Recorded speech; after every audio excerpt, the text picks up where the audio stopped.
Welcome to Tuneagers, our TuneIn Special Event today with Dr. Elizabeth Mackintosh on listening.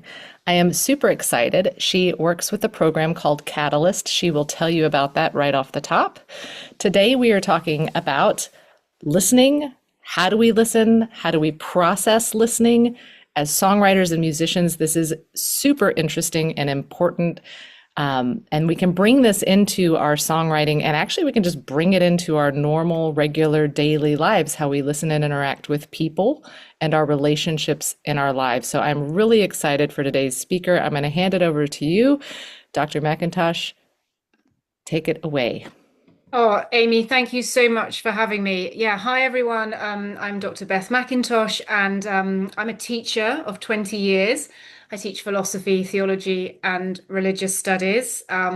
Like Amy, I wear lots of hats. And one of the hats I wear is that I helped create and I work for as a facilitator, a lead educator, and a partnerships manager for this incredible program, global enrichment program called Catalyst by Winchester College. Loads of synergy actually with Tuneagers in that we are this kind of global creative program where we spark and light fires for young people, young teenagers, and really give them agency to work on their own creative, critical projects. And yeah, we run summer courses all through the summer and now beyond. So I work for Catalyst by Winchester College. Listening's kind of really important there, and I'll explain why in a minute. But I also wear this other hat in that as a philosopher and a researcher, I'm involved in this other super cool program, research program, which is also a global project, which is called Philosophy in the Wild, Finding Hope in Mixed Communities. And it's all based around doing philosophy as philosophers, but also as creatives. So, like lots of you listening, you'll be passionate about the arts and creating something really meaningful and purposeful. And it's all based around and inspired by the work of this lady here. She's a super cool philosopher called Mary Midgley. I think a lot of people have in their minds when they think of philosophers kind of like an old guy with a beard, sat in an armchair, thinking, pondering, logic, abstract stuff. She's not like that. She's a really awesome female philosopher who said philosophy should be less in the armchair, less in the philosopher's armchair, and more out in the wild. But specifically, she had this cool analogies that said philosophers should be like plumbers, that we need to kind of get out there and do some diagnostic work and do some fixing and repair work. So, we're surrounded by pipes, thoughts, ideas, and we need to think about and interrogate those thoughts and ideas and be really alert to them. And we need to be ready to, deal with the fact that some of those ideas are really toxic, really problematic, and that some of those ideas are going to require our work to repair potential, drips in the pipes or floods in the plumbing. So she says we've got to be like plumbers. Philosophers have got to get out there in the world and do some sort of diagnostic work and some repair work. So she's very famous for this idea of being a philosophical plumber. And I'm kind of obsessed with her work. I write about it. We've got a book coming out this year all about Mary Midgley's sort of philosophical work. And I wrote about her diagnostic work, but also her repair work. And what I noticed in her work was that when she goes about looking and tidying up the mess that is our reality, I noticed that when she was talking about the kind of repair work we have to do, it was all linked to listening. She has this really cool analogy, metaphor, if you like, of how we are all in some way people in reality looking in at a big, complicated scene. And she talks about how we all need to remember that when we're looking in at something like this scene, when she calls the scene the scene of reality that is the aquarium, we've got to remember that we're all looking at very different things. Some of us, our attention is like razor sharp on the fish. For some of us, it's on the coral. For some of us, it's on the water. And so, what she's saying there is we've all got these different windows, these different lenses. And we've got to be really careful to pull all those lenses together and be really alert to what we give our attention to or not. And she actually calls this the great philosophical squint that we need, or a listening squint. She says, I've spotted in some of her work, this idea that we're going to have to really pull together all these windows. And the aquarium's also a kind of metaphor for us as creatives. And I'm a not into music, but I'm into art and poetry and literature. And I think about how art and poetry is a kind of means of doing philosophy. We've got to kind of allow ourselves to have all these windows, all these lenses in at the aquarium to be stirred. We've got to be stirred by them and we've got to be awakened by them. So these are these kind of powerful ideas she has. And what I noticed was, and this hasn't necessarily been said a lot about her work, but I think it's really important. I think loads of philosophers need to kind of take this on board. Loads of us involved in the arts needs to take this on board, is that we're not particularly good at listening, like philosophers, academics. We're pretty good at talking. We like talking. We're in this weird situation where we're kind of obsessed with communication and dialogue and speaking, but we're not really giving the attention to listening. So she writes about how we've all got to get much better at listening. We've all got to make listening a kind of focus in our lives. And she says that we've got to kind of listen to more people and be aware of who we're listening to or not. But what we really want to do is we want to be listeners engaged in the world. And she's got this cool paper called Philosophizing Out in the World, where she talks quite a lot about listening. She talks about it in quite a lot of her work as well. But she basically fosters for us, and I thought we could kind of explore some of this in the workshop today, what you might call a habitus of listening. And in other cultures, like for example in Sikh musicology, that's quite common to have fostered what you might call a habitus of listening, a kind of culture where you think about what it is to listen and how to listen. And there's lots of ways we can listen. She writes particularly about listening in this context. So, listening as animals, animals at home in the natural world, listening so that our relationships are really good, listening so that there are more voices in within a predicament so we can make sense of them, listening so we repair and are engaged in our world and our relationships, listening for dangerous things and knowing when to spot that and what we do about that, making sure we listen properly and listen to those kind of voices and sounds. And we need to think about a soundscape of sort of sounds, listening to those sounds that are being pushed out, or we might not even be alert to, and just listening to kind of awaken ourselves so that we can be the most alert creatives we can be. So I saw in her work, which is what I wanted to talk to you about today, and what I thought Amy would be really interested in, is that there's these philosophers that you might be surprised to know have this really rich work on listening. They have this really cool way that we could kind of bring listening into our lives to make us better people, help us with our lives, our predicaments, our problems. But for me, because of this project we're doing, Philosophy in the Wild, where we're basically doing poetry, literature, all kinds of art forms in the wild as philosophers, it's helping me to be a much better creative. It's helping me to be a better person, but it's helping me to be a better creative. And as someone who's been grappling with some quite difficult poetry work I've had to do today, it's been transformative for me. So this is much bigger than philosophy. This is about how we can all develop a habitus of listening. And I've got some activities that we could kind of run through today. But what I just really want to say in a kind of wrap up for that kind of philosophical introduction is that philosophers have liked to talk. Lots of academics, lots of the teachers and academics you're surrounded by as teenagers, it'll feel like it's all talk, talk, talk. You know, voices, voices, voices, communication, communication, communication, sound, sound, sounds.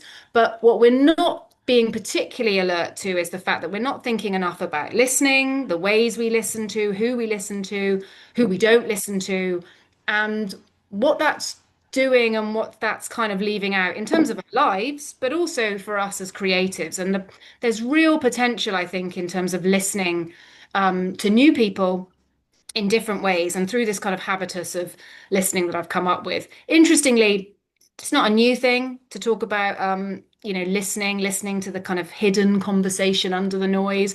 Lots of female philosophers have talked about this since the 70s, not always been given the attention they deserve. And the reason we're so interested in listening, as philosophers interested in this particular lady, Mary Midgley, is because she's really interested in how we might form more kind of expansive, creative, moral communities, not just with each other, so listening in the human sense, but listening with animals, listening with nature. And so there's a lot of work out there in the world at the moment in relation to indigenous listening, listening through tech, how the tech has allowed us to listen to what used to be perceived as the silent ocean. So loads of great work out there, loads of hidden work in some people that hadn't been thought to have said much about this. And what I've pulled together is a little bit of, well, an opportunity for us to try out some of these kind of listening habits, listening skills, tools as creatives. It draws on an amazing composer as well that some of you might know. Pauline Oliveros. I'm going to use some of her work today. And yeah, it's just an opportunity for us to think about listening and how that will really expand our lives as people, but as creatives. So I'm very happy to like explore lots of questions with you, Amy, but also I've definitely got some activities I'd love to try out with you all so you can see this in action. You can see this live. Yeah, let's try it out. Okay. Were there any questions you wanted to ask first of all, though, just from sort of like a music perspective or from kind of your work with uh, your students, your teenagers? Do you think there's anything they would maybe want to ask in relation? Maybe some clarifications on the word listening for diagnosis and repair. What Yeah. do you mean by that? Because when I think of Yeah. listening, I usually just think of like I can hear you talk or I can hear Yeah. music.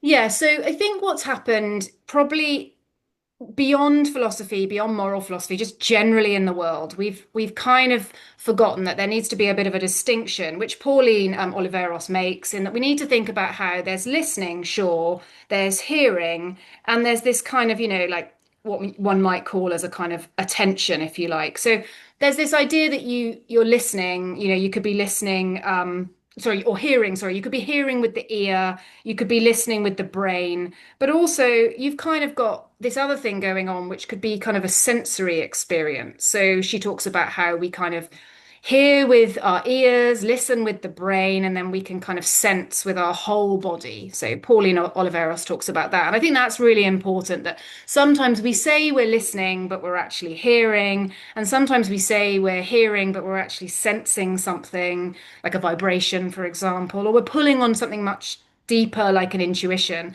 So I think that's something to bear in mind that we're kind of banding around listening all the time as something that we really understand when we don't. But also, I think we're actually not listening in a very broad sense. I think the biggest thing for me is that when we say we're listening, we're not. We're actually giving a very sort of minor focus to a very particular thing, and we're not being particularly expansive. So when Midgley, this philosopher I'm interested in, talks about listening, she's usually being very critical about the fact that we listen to the same kinds of people. We listen to what we think we should be listening to, or the dominant sounds. We listen to what we think, is the power, the sort of the thing we should be giving our attention to. But there are all these other noise and sounds in the background that we've kind of either deliberately or just unfortunately through habits, we've sort of learned to push back. So Pauline Oliveros talks about how she grew up in this gorgeous soundscape of listening to animals and the sounds of gravel and the sounds of her environment. And how, as she got older, she realized society was sort of suggesting those weren't the things to be listening to. So part of the diagnostic work is to go, when I think I'm listening, am I actually listening to just a very narrow part of reality, as opposed to could I do better here? Could I be more much broader? And the repair work for Midgley is that it's quite odd, really, in that we are animals, we are at home in the natural world, and yet we're listening to predominantly, I would say, quite loud human voices, quite powerful human voices, and there are all these other cacophony of sounds we're blocking out or we just don't think are relevant.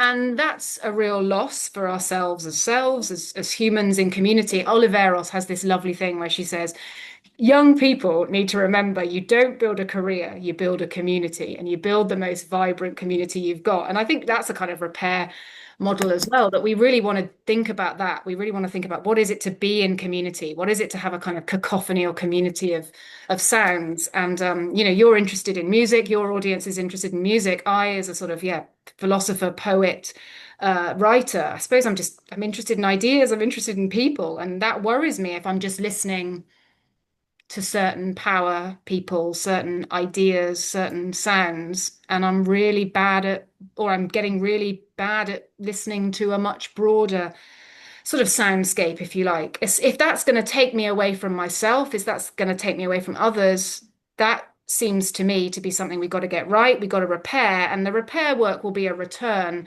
to that kind of richer, broader soundscape in our lives. I don't know if that answers your question. That's kind of what she would say in terms of, returning and repairing through listening. Okay. I mean, just on another really basic example, the number of times, I suppose, because she talks a lot about, because she's a moral philosopher, like listening in the human sense. How many times we've had a conversation with someone, but we've not really been listening. We're very distracted. We hear what we want to hear from that conversation, and that lack of listening, or that sort of not really listening, I guess, to the real sounds or the real sense of what's going on under the conversation, how damaging that might be for a relationship, and how that might require real repair to put that right. That's just like on a human sense. And then if we think about that more broadly with nature and animals, that would be something even more serious, I think, in terms of damage done. Hmm. Okay. I'm curious to see some of the Yeah, well, let's exercises see it in because I have some action. other Yeah, questions too. sure. So this was sort of my philosophical paper I wrote about how, Mary Midgley would say, and philosophers have neglected listening. We got to put listening back into philosophy. And the Philosophy in the World project was the idea that, well, if we're going to kind of create what she wants us to create, and she doesn't give us that many tips for it, this sort of really rich community where we're amongst animals and wildlife, and we can think about how we can all be together in this very rich, what she calls a mixed community. She coined this term in 1983. We're going to have to think about some tools to do that. And she doesn't give us loads of tips on how to do that, but all of us around the globe involved in this project are trying to find ways that are truly in the spirit of her writing that could allow us to do this. So I came up with some different ideas, very different to say my friends in Brazil running this project, very different to my friends in India running this project. I came up with some ideas that were all based around what I could see in her writing, which was to do with listening. So, um, what I kind of saw in her work, and we can try this out, and I'd love to hear your kind of input from this as a kind of someone who's a composer and works in music. I obviously use this quite a lot now in my work with poetry and writing. But one of the things we do is that if we're really bad at listening and sort of collecting sounds, like as in we're sort of becoming more and more trained to filter out lots of sounds, we've got to get better at recasting, if you like, or casting our nets wider. So she writes in several places in her work about casting our nets wider, listening to new sounds and voices. So we've created a few ways that really stimulate, I think, the creatives in all of us, but also stimulate ways of collecting sounds, and not just sounds. Like earlier, I talked about how there's hearing, there's listening, and there's sensing. We wanted to create ways in which you might be really alert to your environment and then the possible sounds that come from that. So you can see here in the picture, this is a vasculum. This is what sort of botanists would have used. So we do a lot of work as philosophers out in the wild for this particular project, where we say, well, we're going to go out and we're going to collect items from our site, and we're going to be really alert to items within our site. And we might add that to this vasculum. But we also, and you can see the picture here, we also make extensive kind of field notes. And in my case, I've been really keen to think about listening, but also sensing more broadly. And so one of the things we do is, and I can just show you a little example of it here. We've got this little tin here, which is really exciting. It's called an olfactory tin, and an olfactory tin just means a senses tin. And so what we would do with students in the workshop is we'd say, right, okay, we want to be embodied. We want to really wake up, if you like. Let's think about really thinking about our site. So, for example, if we really want to be in a mixed community with our site, we don't just say, well, I'm here, that's great, hooray. The main event is here. You would say, well, let's collect things from our site and look at them, touch them, hear the sounds they make, but also smell them. So we would say, right, okay, can someone find, I don't know, some plants or some fruit or some feed basically that might be on the site? Could someone find some habitat, some soil, some material, nesting material, for example? Could someone maybe find something like a kind of animal trace, like a feather? That would really already create a sense of getting out of yourself, thinking about your environment and kind of animals that might be in the environment, but broader than that, just kind of all sorts of plant species that might be in the environment. And we do this in a totally invasive way. We don't go and rip things up, but just some parts. Now, by putting that in a tin, you can put it in a tin like this with some glycerin. You've effectively created, well, you've collected, you've explored the sounds, the feels, but you've also put it in a tin. We've got some glycerin in here, and that allows you to make a scent. And you've effectively created a scent for your sight then. And that's incredibly exciting, as I'll explain in a minute, for sort of generating all sorts of experiences, some sort of embodied sensory experiences. So that's one way we can do it. Another thing that doesn't have to necessarily involve the scent could just be that, you get a tin, got another tin here, and you just say to people at the site, okay, could you actually go and get what we might call, and this isn't my idea, but this is an author called Tanya Shadrick, could we create a concentrate of place? Because we're so not good at concentrating on our place, our location. Maybe you could go and collect some concentrates of place. So you could, cast your net wide and think, well, what's here? What could go in the tin? Could it be a stone? Could it be a flower? Could it be a shell? If you're on the beach, could it be sand? And you're creating then a kind of a place, if you like. And again, this isn't just about looking at it, smelling it, it's feeling it, it's listening to it, it's creating a kind of a mini soundscape, if you like, a microcosm of a soundscape within a tin. And the tin's quite an interesting thing in that it makes interesting sounds of itself. And this all builds to something Pauline Oliveros talks about, in that we are incredibly bad at, and Mary talks about it in a different way, this kind of casting as listeners, like casting our nets wide. Just basically, we're really bad at listening to lots of different people. We tend to listen to probably the same types of people online in our community all the time because it's very palatable to us to listen to those people. But beyond that, we're just really bad at journaling sounds. So we say, yeah, we're really good listeners, but we don't journal sounds. We don't journal what we're hearing. So, as well as kind of tins, we've got these field notes. And in my case, my workshops are so committed to this idea of loss listening and casting listening, where you build a new vocabulary of sounds, if you like, where you would say, well, what are you listening to in terms of your sight and what you've collected? But also, you're in the site, like you're an entity in the site. Are you listening to your inner experiences? Are you remembering to remember what you heard in that particular moment or that particular moment? And are you any good at recording these kind of soundscapes? And what would it even mean to collect sounds? I mean, say you did it at the beginning of your session and then you came back at the end and you listened to something again, would you then record it very differently? Because this is the really interesting thing when we think about hearing and listening. We've got the kind of, like Oliveros says, the ears are listening. We've got hearing that's happening through the ears, then we've got listening in the brain, and then we've got this whole complicated thing called the subjective and the consciousness, and us having that kind of first person, this very what it feels like for me to listen to this, and all of that, as creatives, that's really gorgeous to record and journal. But what we've been committed to with all of those activities is to kind of realize that it's not just what does it sound like for me, and I'm going to listen to limited groups of people.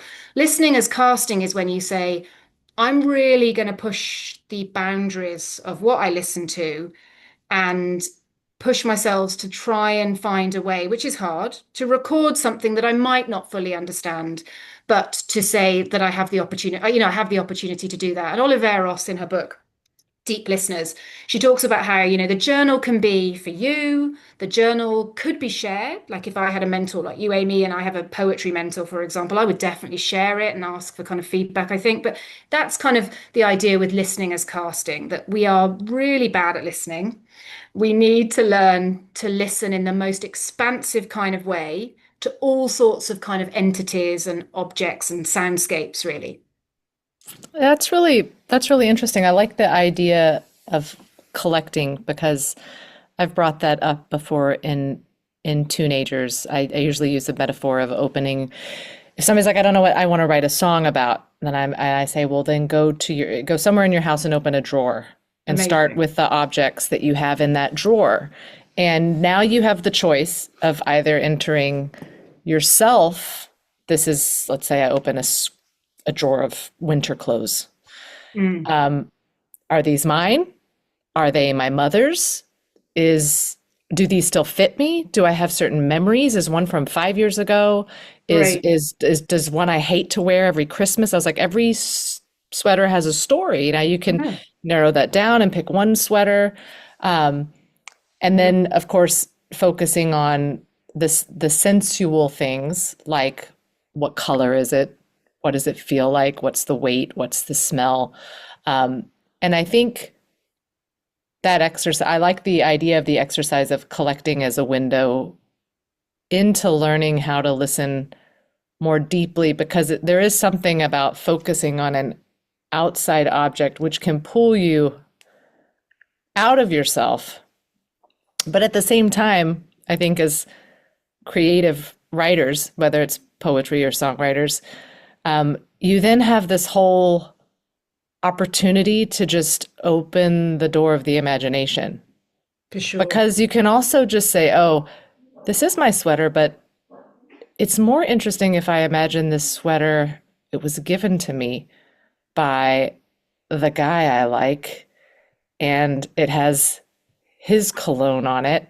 And the last time I saw it, then you start filling in the blanks, or you just, Storytelling, yes, yeah, huge. you just start to build a completely imaginary story. So listening to some of what you're saying brings up some questions for me um, about, I guess, about relationship, because when you have that 10 in front of you, if you are able to take a walk and find a spot in the forest or a park and gather some things and look at them, or do the olfactory scent, it can be an immersive experience that draws you in. But at the same time, I think like fundamentally we've evolved to tune noises out that are not relevant for survival. If we look at it Yeah. very like if all of a sudden there's a large roar behind us and there's a loose tiger standing there like growling at us, I mean, we've evolved over thousands of years to be like loud noise hurts my ears, strikes fear, I need to run now. Like before we even think all that, you know? Yeah. So I'm only playing the devil's advocate in the sense of like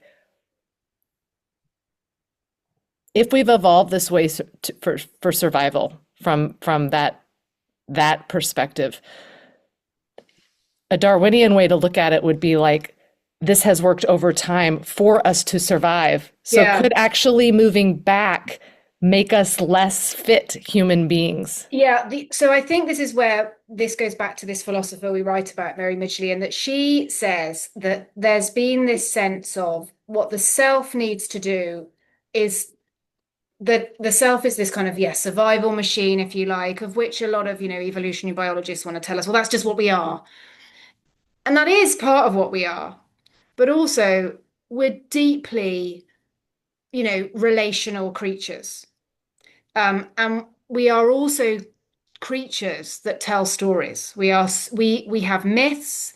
We're storytelling, image generating creatures since time immemorial, right? And so, yes, we are survival creatures, and yes, there is an absolute need for some sounds to take our attention, so that we can flourish in kind of quite life and death matters, or kind of what appears to be very serious matters. But that's not all of who we are. And I think for creatives and for a lot of us, I think we are what's going on when you talk about this kind of it's a move out from ourselves. It's both weirdly a move out from ourselves, but a move back to ourselves, because this is about us being both a kind of, we're a species that is also, emotional and rational, and we need to kind of re-engage, I think, with the creature within, because I think what's happening is in society, we're becoming part of a very sort of mechanistic system that is very driven by get better, better, better, better, efficiency. It feels like a treadmill for a large number of people, and a lot of people are feeling like a cog in a system. And we need to kind of make a tear at that. For a lot of us, I think this activity is a kind of act of salvation. I've had a lot of people ask parents, when I do the children's workshops, ask for adult workshops because they say, I really want this opportunity and I need to kind of be you to make me do it. And I might then create a habit for this. And I would agree with you. I think a large part of what we are is exactly the kind of species you described that is a survival species. But I would just say, I think it's not all of who we are. And I Mhm. think it's very convenient for a lot of people to say we're not that other part of ourselves. Um, we really need to get back to relationships. We need to get back, I think, to understanding that we are animals at home in the natural world, and we need to reconnect with that. I mean, I really, that's a personal kind of view I have in terms of the environmental crisis. I think that would be our salvation. If we could learn to love ourselves a bit better and learn to love ourselves at home in the natural world. But sure, I think all of this is about the other thing in the room, which is kind of there's the hearing, there's the listening, there's the embodied sensing, but it's also like attention. Like, what are we going to give our attention to? Because a lot of people will go, I'm not making this tin, Beth. Like, this is not getting my attention today. I'm not making a tin of stuff. But they'll do something else, you But I know. think that's interesting that you mentioned the attention too, because Yeah. as songwriters and teenagers, that is you have only on average, unless you're constructing some really long soundscapes or a film score, Yeah. where you have a long time, the standard pop song is 3 to 4 minutes, and you don't have a lot of space to say what you want to say. And I think that that's one of the number one things I see with younger songwriters is that they will have so much that they want to fit into one song. And I use the metaphor of a song is just a photograph. It's not even the whole, I'll go back to just the standard pop, the breakup song. You don't get to hear about the entire breakup. You don't get to hear all of her Yeah. side and his side. You're just seeing that A snapshot. split moment when she got told, or you're seeing the moment after when she's talking to her best friend about it. You're not seeing the whole story. It's literally that photograph. I was like, that means in that one story, you have hundreds of ways you could write that So song. true. So Yeah. true. And it's the same for me as a poet, right? Because when one of the workshops I did in the Easter holidays, for each site we make a poem. And my poem got completely out of control. It was so long. It was like a novel, not a poem. The lady running the project was like, Beth, I'm going to say this nicely, but it's like a gorgeous beach with lots of little beautiful shells and gems on. But you've got to pick a shell, you've got to pick a gem. Like, I can't have the whole beach. It's a poem. And so I had to, like it's evolved and the story has become, it's back as a poem and it's actually a beautiful litany because we're in a cathedral garden and the litany theme works really well. But it's painful. And I was thinking about your jumper, like, when you open the drawer, what do you pick? And this is kind of being a metaphysical, discerning, rational animal as well, in that sometimes, like with sounds, you have to decide which story you're telling and what's getting your attention. And sometimes within the tin, within what we cast, it's a decision to pick up one shell, I guess, or one gem, because it can't be the whole beach you tell, because actually that's like no one can tell a story of the whole of reality, like the aquarium. You just got to be aware that there are those competing stories, and some of it's a choice, isn't it? I think that's so true that Yeah. it can't be for practical reasons, but also creative reasons. You diminish a bit of the story if you choose to flood it with other parts or too much of a story, the bigger picture. Yeah. This comes into play too when a songwriter is recording their work and if they're recording multiple parts. So if that's Yeah, not I just a bet. guitar and a voice, um, and also structurally with Western music, it wasn't until later that we had, well, before that we would have, but in the music that Westerners inherit, it's not democratic. You don't hear the tones equally. Right. And they're physically, with the physics of sound, not equal. Yep. So I sometimes pick a bone on a much more broader level of this notion of equality. And I'm like the person in the room that's like, we're not all meant to be equal. That's my truth is like equality does not exist. And so you have to accept that and then learn how to function within it. Exactly. But And because if this we did that philosopher, in music, it has no center. I mean, well, there's atonal music. There are other patterns and intervals that you can choose. But what you will find is that because we are born into a specific time, and from the moment we're infants, we're hearing, most of us, some sort of melodic thing a parent is singing, or nursery rhymes, or yeah. music from a radio. I mean, this is the time we live in. We're not born around a campfire hearing drum beats Mm. with chanting. Well, some people are, but I mean, maybe most of us today are not. Um, then then that is what starts to, and melody and song structure is there has to be a tonic that has more weight. Otherwise, we don't have a center. We don't have a point of Yeah, reference. this is so interesting. So I had exactly this with my poem today, in that I have this thing that's quite complicated when we're dealing with Mary's mixed community, and that I started one of the versions of the poem had a kind of, it was about Saint David, because he's the kind of the saint in the garden of which the garden is built. And then I thought, no, the poem needs to be about Mary. And then, of course, in a mixed community, the whole point of the poem is we're trying to get the perspective of a kind of spider, or the children who are Mm. in the poem. And there's that really difficult thing again where it just won't work in the poem for me in this litany if it's about, it's either got to be Mary and Dewey or St. David, or it's got to be the kids, or it's got to be the spider, who we're wondering if the spider can dream in this poem, for example. And suddenly we've got this same thing of, actually it won't work if they're all voices in that poem, because it's just not going to hold the weight. You can see that through the process. And that's really hard as well in terms of that sense of attention. Um, and who's going to kind of, not win out, but Yeah. there's just not room, and it's a very painful creative process. But suddenly the title's got to change because it's not the poem about, in this case, it wasn't Mary anymore. It's about the spider's dream or whatever. It's kind of, Mhm. yeah, it's brilliant to think about.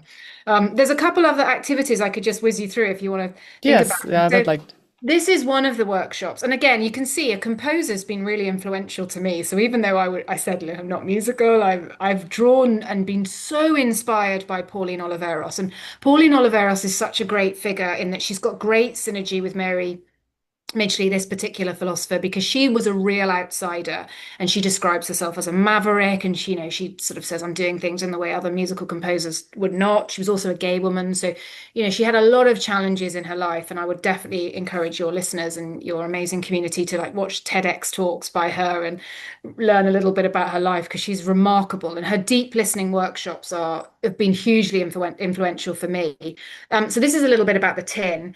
Now, the tin here, and this sort of olfactory tin, is really powerful for not only kind of casting, but for sort of awakening, maybe a way of listening or new sounds that they're not, they've not gone completely, but they've been lost, or they're not forefront of our attention. So when we use the tin to generate kind of a process by which we might then get our poems together or get some ideas for the poem, we do this activity, and Pauline Oliveros has got a similar one. We do this activity where we say, right, smell the tin with what you've collected. What are the words coming to mind? What are the images coming to mind when you think of like your, what we call the top note? And the top note is the kind of the sounds or the smells that are very prominent, like they're really coming at you.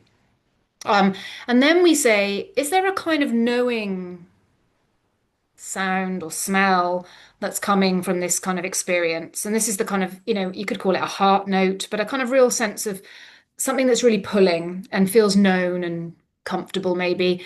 And then we have this interesting experience when you're smelling, but also with sounds that, yeah, there's the immediate sound, then there's this kind of known sound, and then there's this kind of the lingering sound or smell.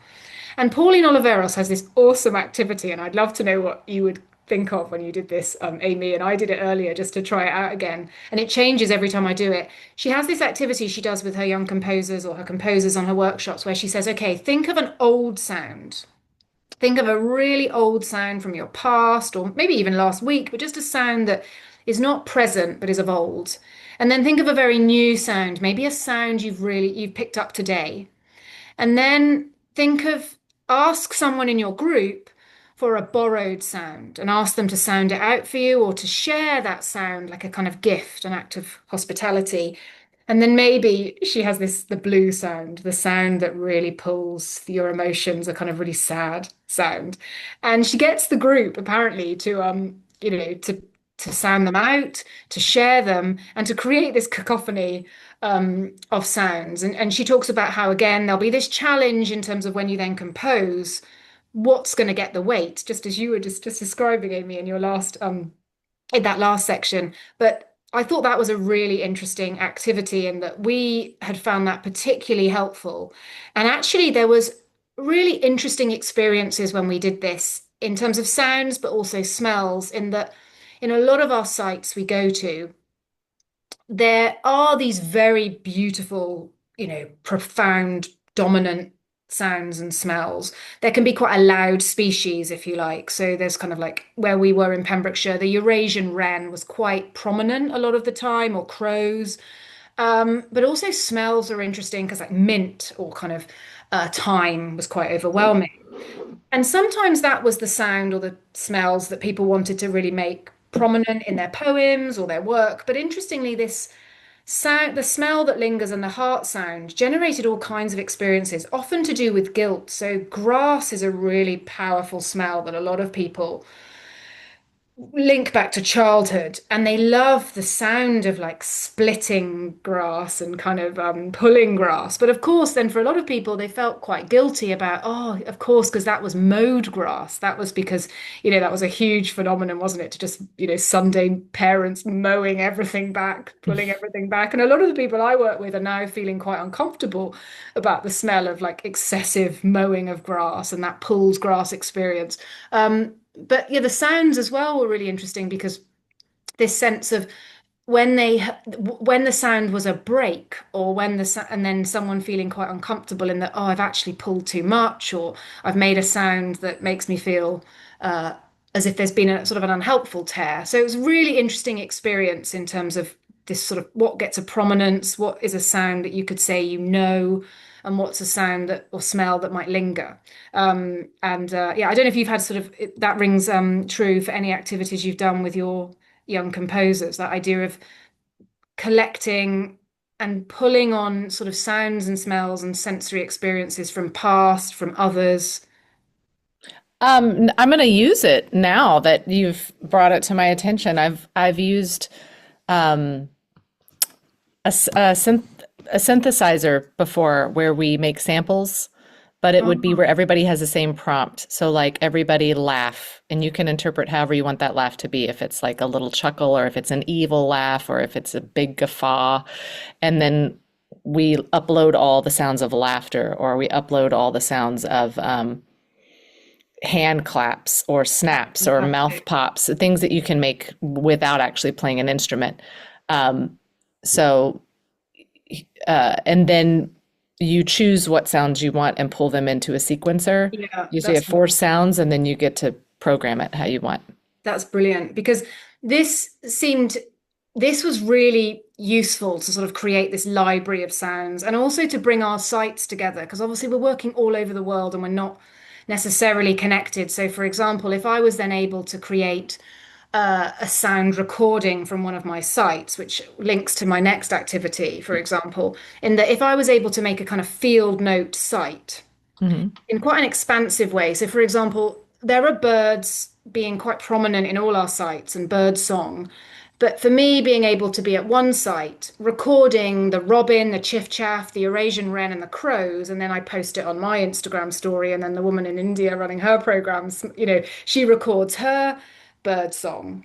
And in my case, one of the sites, it was this really amazing duet of bird song, but sirens, because we were in quite an urban site. And she had a similar thing in India with horns in this particular region she was in. But it's kind of really gorgeous to then record.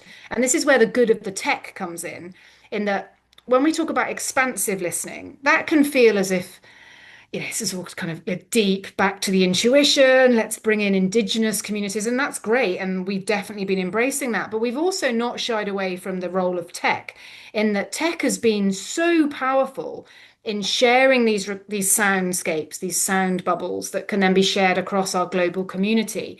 But also the tech is picking up things we are not picking up. So as of old, we know that lots of people and ethnographers and all sorts of biologists and scientists have said, well, I think with the right equipment, we would find out, for example, that turtles are not mute and turtles do make sounds. We weren't trained to hear it. We couldn't hear it, but the tech has been able to. And sometimes what I've been able to record on my phone with these great bird devices, these sort of picking up bird song and detecting the bird, has been absolutely remarkable. And then to pull that back later when we're making a kind of cross-site poem, for example, has been really, really wonderful.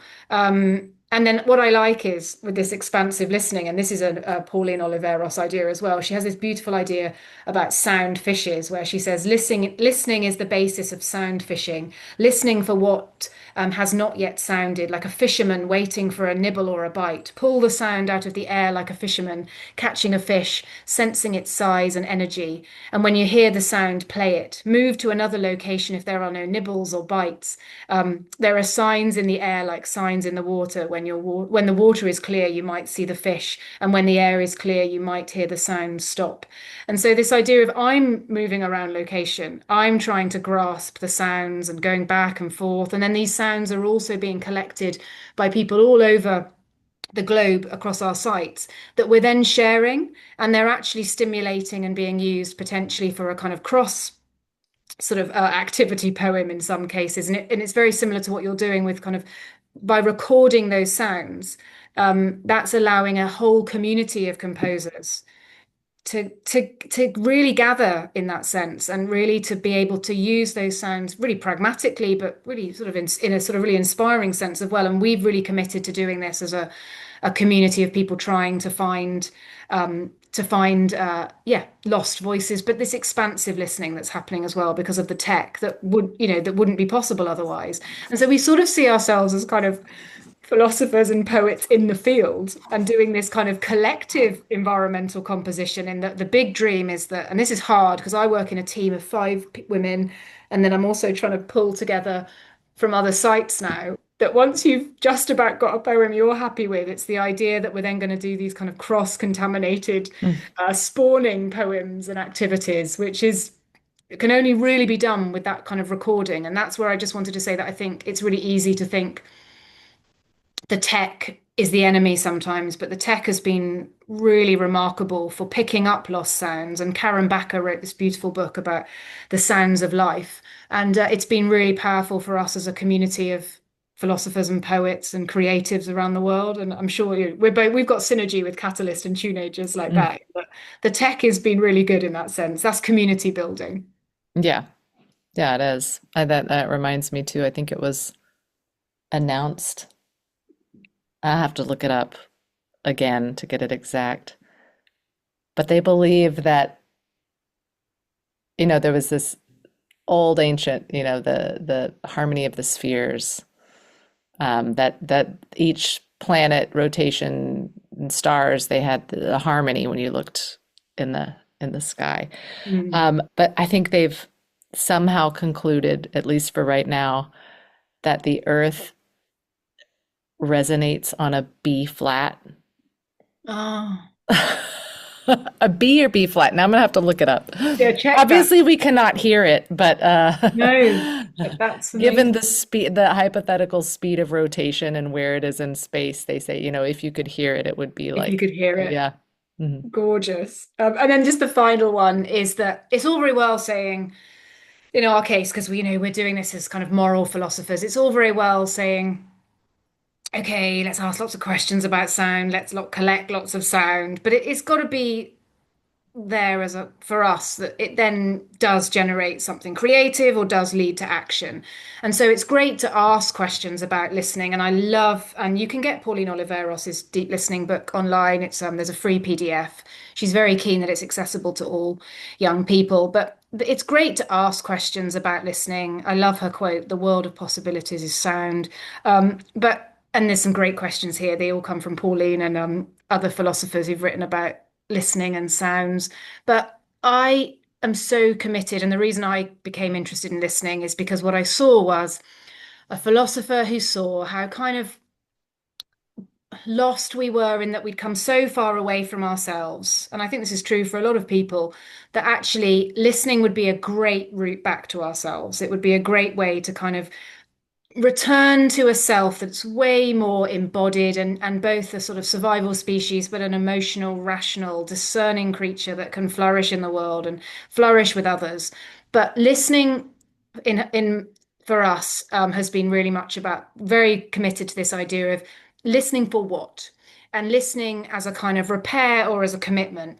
And so a lot of my poems that have been generated by this kind of listening work have been about sort of hope and commitment making and this idea that, listening will open up really powerful possibilities and kind of new pathways, as well as a kind of return to ourselves. So and it was like you were saying earlier, also this particular philosopher is very pragmatic in that, sometimes we've just got to get some stuff done. And sometimes it's really not satisfactory. The listening workshop we've done, as in like the kids were really naughty. The kids didn't want to do any of it. They just wanted to play on the rope swing.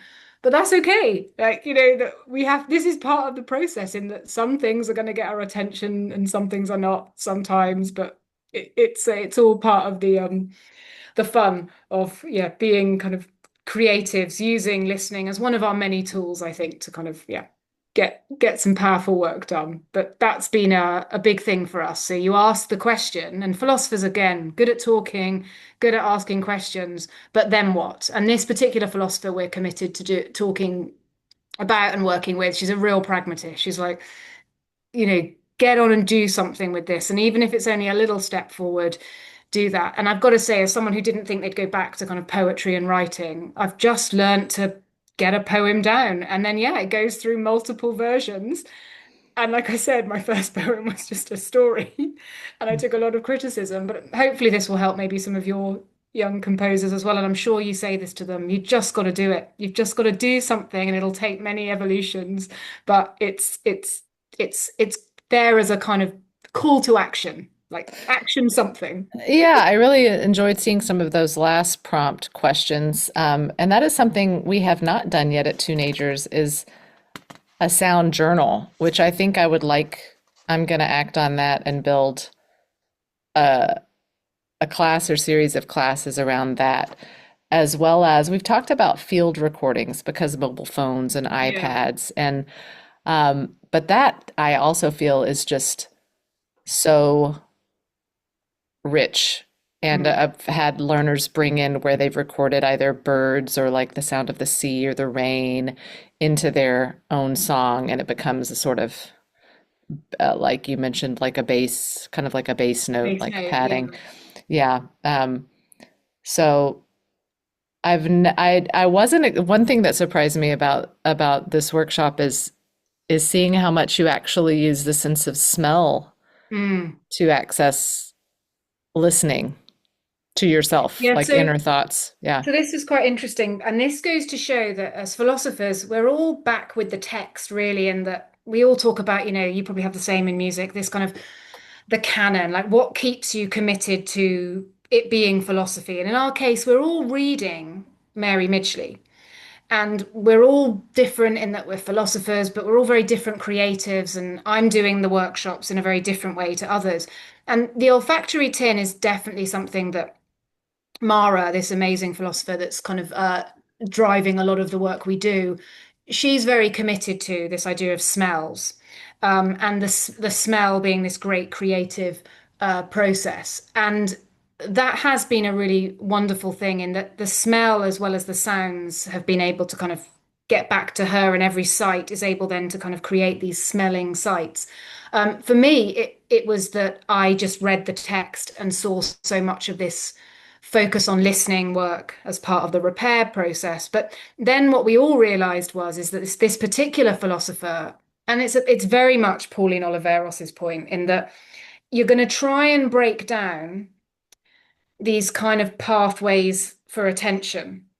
But actually, when we're doing any of these pathways to attention, the dream would be to kind of activate as many of them as possible, or at least to know, and Midgley uses this phrase, you're going to need different tools in your toolbox at different times. So sometimes it might be the scent and the scent experience that's really going to generate it. And other times it's going to be maybe the sounds, and other times it's going to be the touch. And sometimes it's going to be all of those in operation because we are kind of, we're sensory beings where they're going to pull together. So and it's interesting how different people on the site, yeah, find different creative means. That's great. So, if our learners want to find out more about what you do, both as a philosopher or at Catalyst, Hmm. where can they find you and where can they? So, if I'll just go back to the first slide, they are very welcome to follow along. I'm on Blue Sky, Instagram, and Twitter. Instagram is particularly maybe of interest in that I am only on Instagram to log this particular Philosophers in the Wild project for this year. And hopefully it'll spawn into many years of research. But if they want to follow along there, that would be really lovely. And I'm linked up and I collaborate with the big global project, which is called Notes from a Biscuit Tin. And also I collaborate with Catalyst because a lot of my blogs are kind of showing that this is a really beautiful duet of I'm an online educator working with Catalyst, this kind of global enrichment program. But Catalyst is completely committed to this kind of really creative embodied experience in that whilst we do spend the mornings, if you like, doing the online work, the online kind of program workshops. We have lots of punctures in the day and lots of activities post sessions where we encourage them to do just these sorts of activities. So I think I'm a little bit, and I think you'll be the same, Amy. I'm sort of really not being prepared to be pulled into this, you're doing out, work out in the world and work in the natural world, and then you're also online. I refuse to be put in one camp or the other because for both of these projects, this is all about relationships and community. And in both those sort of fields, whether it's online tech or in the natural world, organic world, they're both. This is a beautiful duet to be had. This really isn't one or the other.